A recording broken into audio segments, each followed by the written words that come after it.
कहानी की शुरुआत होती है साल 1978 से। यहाँ हमें मिलता है पायलट बेरी।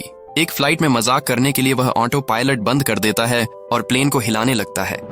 यात्री डर जाते हैं, लेकिन बेरी तुरंत सब नॉर्मल कर देता है और कहता है कि बस टर्बुलेंस था। घर पहुंचने पर उसकी पत्नी लस्सी खुश होती है, लेकिन बेरी थकान में तुरंत सो जाता है।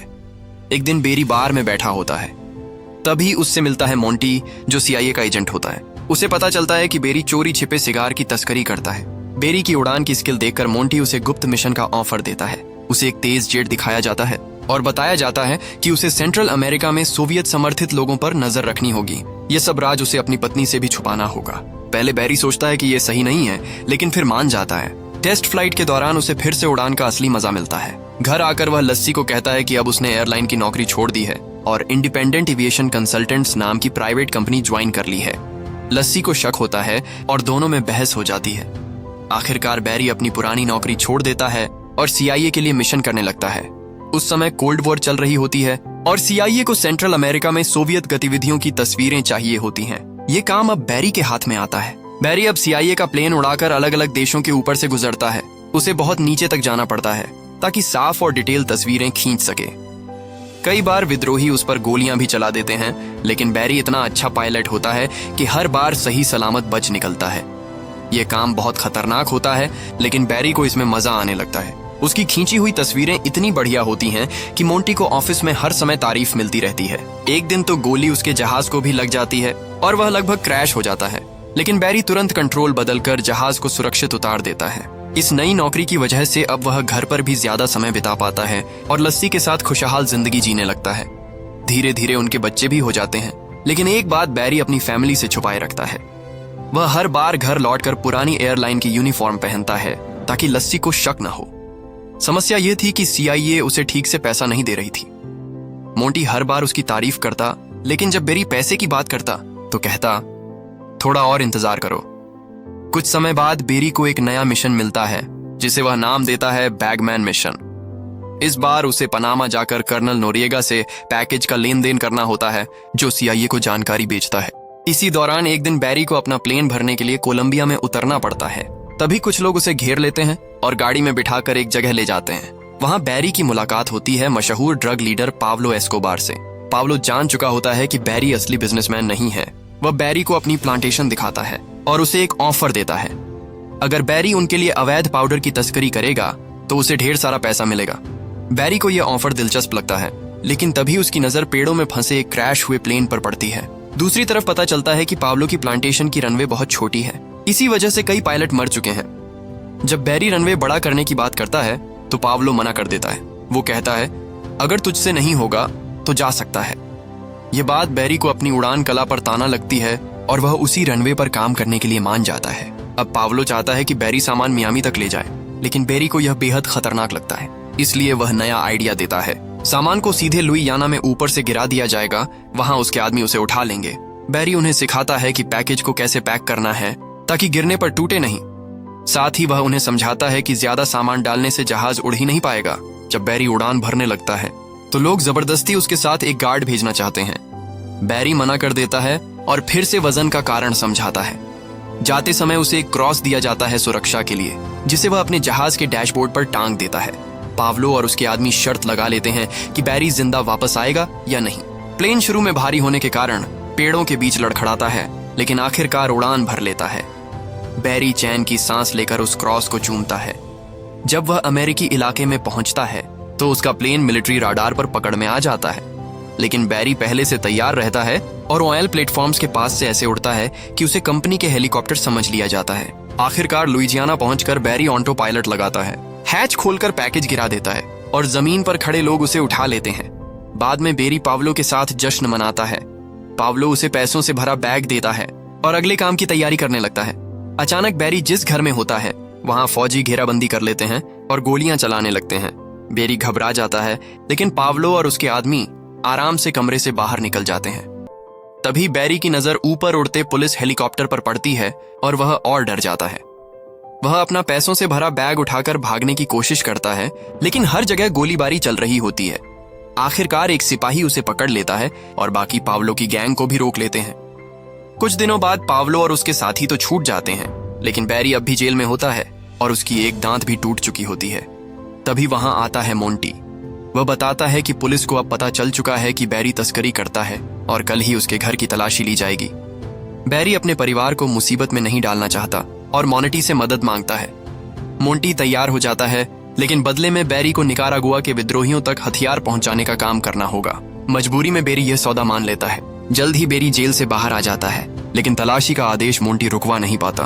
बैरी को अपना परिवार बचाने के लिए CIA की तरफ से अरकनसास में नया घर दिया जाता है। वह रात के 4 बजे घर पहुंचता है और सबको जगाकर जल्दी जल्दी सामान पैक करने को कहता है।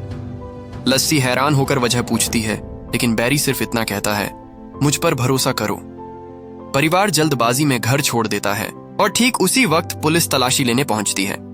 अरकनसास पहुंचकर फैमिली को एक छोटा और सुनसान सा कस्बा दिखता है जहां ज्यादा लोग भी नहीं रहते। नया घर भी जंगल के बीच होता है और काफी टूटा फूटा होता है। मोंटी वहीं पास इंतजार कर रहा होता है। बैरी उसके साथ निकल जाता है और बिना कुछ बताए लस्सी को छोड़ देता है। अब लस्सी को बैरी पर शक होने लगता है। दूसरी तरफ बैरी और मोंटी एक प्राइवेट एयरपोर्ट पहुंचते हैं। मोंटी बताता है कि घर से लेकर यहाँ तक की जमीन अब बैरी की ही होगी। फिर वह एक नक्शा दिखाता है जिसमें हथियार पहुंचाने के सुरक्षित रास्ते बने होते हैं ताकि आर्मी बेस से बचा जा सके। उड़ान का इलाका छोटा और खतरनाक था, पर बैरी को अपना खुद का एयरपोर्ट देखकर खुशी होती है। उसे वहीं पैसों का बैग भी मिलता है, तो वह काम लेना मान जाता है। घर लौटकर लस्सी बहुत गुस्से में फट पड़ती है और बैरी के पास सच छुपाने की कोई जगह नहीं बचती। उसे सब बता देना पड़ता है। बैरी सारे पैसे लस्सी के सामने रख देता है ताकि वह परिवार की जरूरतें पूरी कर सके, पर लस्सी अब भी चिंतित रहती है। साल 1981 में बैरी अपनी पहली डिलीवरी करता है, पर स्थानीय लोग बंदूक में रुचि नहीं लेते। वे बैरी के महंगे कपड़े और चश्मा चुरा लेते हैं। जब बैरी मोंटी से शिकायत करता है तो मोंटी कहता है कि बैरी को सामान सही समय और सही जगह पर पहुंचाना होगा। धीरे धीरे सामने आता है कि बैरी सीधे सैनिकों को नहीं दे रहा। उसका असली मकसद नागरिकों को लड़ाई के लिए तैयार करना है। अगली उड़ान पर बैरी खुद को बचाने के लिए बैट भी ले जाता है और पहले कुछ गिफ्ट जैसे मैगजीन और शराब छोड़कर लोगों का भरोसा जीतने की कोशिश करता है। तभी पावलो और उसके लोग फिर से सामने आ जाते हैं और बैरी से फिर तस्करी करने को कहते हैं। अब जब बैरी के पास CIA का नक्शा और रास्ते हैं तो वह पावलो का ऑफर स्वीकार कर लेता है। इस तरह बैरी लगातार डिलीवरी करने लगता है। अरकनसास से हथियार उठाता है, नक्शे की मदद से कानून से बचता हुआ उड़ता है और आखिरकार पावलो के हेडक्वार्टर पर लैंड कर देता है। बैरी का खेल और बड़ा होने लगता है। कोलंबिया आए लोग ज्यादातर हथियार अपने पास रख लेते हैं और उसके प्लेन में अपना माल भर देते हैं। बैरी उसे ट्रेनिंग कैंप तक पहुंचाता है जहां से वह माल बोट के जरिए मियामी भेजा जाता है। बैरी खुद भी कुछ बैग साथ ले जाता है और बीच रास्ते पनामा में रुकता है जहां कर्नल नोरिएगा उसे सुरक्षा देता है। बदले में नोरिएगा को भी थोड़ा माल इनाम में मिलता है। लुइजियाना लौटकर बैरी बाकी पैकेज दलदलों में गिरा देता है जहां से डीलर उन्हें उठा लेते हैं। काम इतना बढ़ जाता है कि वह 4 और पायलट रखता है जिन्हें वह मजाक में स्नोबर्ड्स कहता है। यह सब अलग अलग उड़ान भरते हैं ताकि मुनाफा ज्यादा हो। एक दिन मोंटी बैरी को बड़ी खबर देता है। अमेरिकी सरकार चाहती है कि विद्रोहियों को बैरी की जमीन पर लाकर ट्रेनिंग दी जाए। जल्द ही बैरी के सारे जहाज लोगों को लाने ले जाने लगते हैं। विद्रोही अपने गरीब मोहल्लों से निकलकर बड़े सपनों में फंस जाते हैं क्योंकि उन्हें अमेरिकन ड्रीम का झूठा भरोसा दिया जाता है। धीरे धीरे अरकनसास में पूरा ट्रेनिंग बेस तैयार हो जाता है जहां इन युवाओं को हथियार चलाना सिखाया जाता है। बैरी भी तस्वीरें खींचने और माल पहुंचाने का काम साथ साथ करता रहता है। अब कस्बे के कुछ लोग शक करने लगते हैं, लेकिन बैरी आसपास इतने प्रोजेक्ट करवा देता है कि सब खुश होकर चुप्पी साध लेते हैं। साल 1982 तक आते आते बैरी नई कार खरीद लेता है और अपना पूरा घर भी शानदार तरीके से बनवा देता है। लेकिन समस्या ये थी कि उसके पास अब भी इतना पैसा बचा रहता कि बैंक में सब जमा करना नामुमकिन था। वह केवल थोड़ा थोड़ा ही डाल सकता था, वरना उसकी गैरकानूनी कमाई का राज खुल जाता। बैरी पैसे छुपाने के लिए नया तरीका निकालता है। वह शहर में कई नकली कंपनियां खोल देता है और लोकल लोगों को बेवकूफी भरे काम पर रखता है ताकि सबको लगे सब कुछ सही चल रहा है। धीरे धीरे वह अपने एयरपोर्ट के लिए नए जहाज भी खरीद लेता है। लस्सी को भी यह शाही जिंदगी पसंद आने लगती है और वह बैरी के साथ पावलो की शानदार पार्टियों में जाने लगती है। एक रात तो बैरी प्लेन उड़ाते उड़ाते दोनों हद से ज्यादा करीब हो जाते हैं। पैसा इतना ज्यादा आने लगता है कि अब घर में रखने की जगह ही नहीं बचती। बैरी मजबूर होकर पैसों के बैग पिछवाड़े में गाड़ने लगता है, लेकिन एक दिन कुत्ता जमीन खोदकर एक बैग निकाल देता है। फिर लस्सी का भाई जेबी भी कुछ बैग देख लेता है। बैरी जब खलिहान का दरवाजा खोलता है तो ढेर सारे पैसों के बैग उस पर गिर पड़ते हैं। आखिरकार वह पैसा घोड़ों के चारे के बीच छुपा देता है। इसी दौरान जेबी नई कार और एक गर्लफ्रेंड लेकर घर आ जाता है जो नाबालिग लगती है। लस्सी तुरंत उस लड़की को दूर कर देती है और बैरी गुस्से में जेबी को फिजुल खर्ची के लिए डांटता है। साल 1933 में बेरी और उसकी टीम थकान के बावजूद मिशन पर जाते हैं, लेकिन उस रात वापसी के दौरान उनकी गलती हो जाती है और सरकारी रडार उन्हें पकड़ लेता है। अब उनके पीछे आर्मी के जेट लग जाते हैं। बेरी जानता था कि उनकी स्पीड का मुकाबला नहीं कर सकता, इसलिए वह टीम को कहता है कि धीरे उड़ो और पूरी रात समुद्र के ऊपर चक्कर लगाते रहो। आखिरकार आर्मी जेट का फ्यूल खत्म हो जाता है और उन्हें वापस लौटना पड़ता है। कुछ समय बाद FBI की नजर इस छोटे से कस्बे पर जाती है जहां अचानक बहुत ज्यादा पैसा घूमने लगता है। FBI का एजेंट उस छोटे शहर में आता है और देखता है कि यहाँ बैंकों की संख्या गजब की है और सड़कों पर लग्जरी कारों की लाइन लगी हुई है। इसी बीच बॉर्डर पेट्रोल भी बेरी के जहाज पकड़ लेता है और इस बार वह तेज जेट नहीं बल्कि आर्म प्लेन भेजते हैं जो बेरी के प्लेन की रफ्तार से मेल खा सके। बचने की कोशिश में बेरी अचानक मोड़ लेता है और सीधे शहर की सड़क पर प्लेन उतार देता है।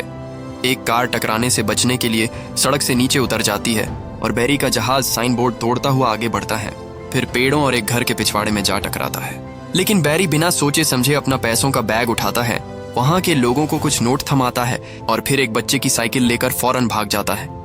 इसी बीच पाब्लो सरकार के खिलाफ युद्ध का ऐलान कर देता है और उसकी पूरी टीम को कोलंबिया से निकाल दिया जाता है। वह सब जाकर निकारागुआ में बस जाते हैं। बेरी तुरंत पाब्लो से मिलने निकल जाता है।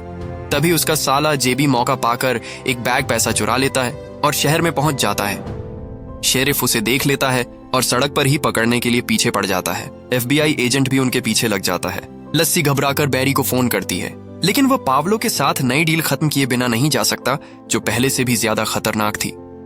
घर लौटकर बेरी जेल में बंद जेबी को कॉल करता है और कहता, कुछ मत बोलना, सब संभाल लेगा। फिर बेरी पाब्लो को फोन करके कहता है कि जब तक जेबी का मामला निपट नहीं जाता बिजनेस रोकना पड़ेगा। लेकिन पाब्लो कहता है कि वह इस समस्या का हल निकाल देगा। कुछ ही घंटों में जेबी जेल से बाहर आ जाता है। बेरी उसे सुनसान सड़क पर ले जाकर पैसे का बड़ा बंडल और एक पासपोर्ट पकड़ा देता है और साफ कहता, अब मेरी जिंदगी से हमेशा के लिए गायब हो जाओ। जब बेरी जेबी को हमेशा के लिए गायब होने को कहता है तो गुस्से में जेबी उस पर चिल्लाने लगता है और जाते जाते लस्सी का भी अपमान करता है। बेरी बाहर आकर लस्सी का बचाव करने की कोशिश करता है, लेकिन तभी उसकी आंखों के सामने जेबी की कार जबरदस्त धमाके से फट जाती है। अब साफ था कि जेबी की मौत हो चुकी है। बेरी घबराकर कार के मलबे को धकेलकर जंगल में छिपा देता है। कुछ समय बाद मोनेंटी अपने अफसरों से बुरी तरह डांट खाता है क्योंकि निकारागुआ भेजे गए आधे हथियार विद्रोहियों के बजाय तस्करों के हाथ लग चुके थे।